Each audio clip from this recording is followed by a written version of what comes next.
October 17th, Daily Devotional, Lift 'em Up by Ellen G. White. Recognizing God's ownership.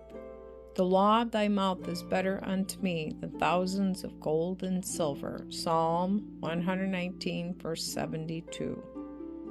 The psalmist's words, the law of thy mouth is better unto me than thousands of silver and gold, Psalm 119, verse 72, states that which is true from other than a religious point of view.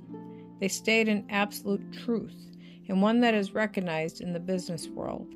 Even in this age of passion for money getting, when competition is so sharp and methods are so unscrupulous, it is still widely acknowledged that for a young man starting in life, integrity, diligence, temperance, purity, and thrift constitute a better capital than any amount of mere money. That which lies at the foundation of business integrity and of true success is the recognition of God's ownership. The Creator of all things, He is the original proprietor. We are His stewards. All that we have is a trust from Him to be used according to His direction. This is an obligation that rests upon every human being. It has to do with the whole sphere of human activity. Whether we recognize it or not, we are stewards, supplied from God with talents and facilities, and placed in the world to do a work appointed by Him. To every man is given his work. Mark chapter 13, verse 34. The work for which his capabilities adapt him. The work which will result in greatest good to himself and to his fellow men, and in greatest honor to God. Thus, our business or calling is a part of God's great plan, and so long as it is conducted in accordance with His will, He Himself is responsible for the results. Labors together with God. 1 Corinthians chapter 3, verse 9. Our part is faithful compliance with His directions. Thus, there is no place for anxious care.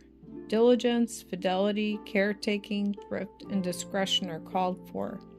Every faculty is to be exercised to its highest capacity, but the dependence will be not on the successful outcome of our efforts, but on the promise of God.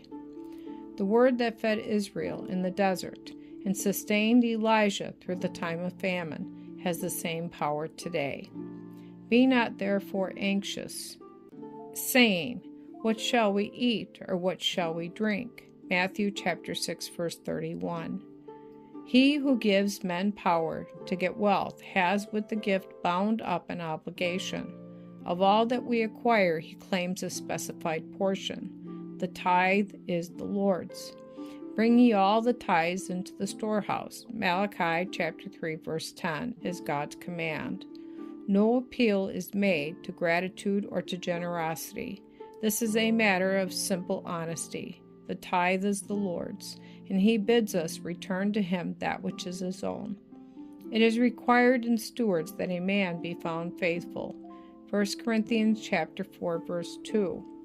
If honesty is an essential principle of business life, must we not recognize our obligation to God, the obligation that underlies every other?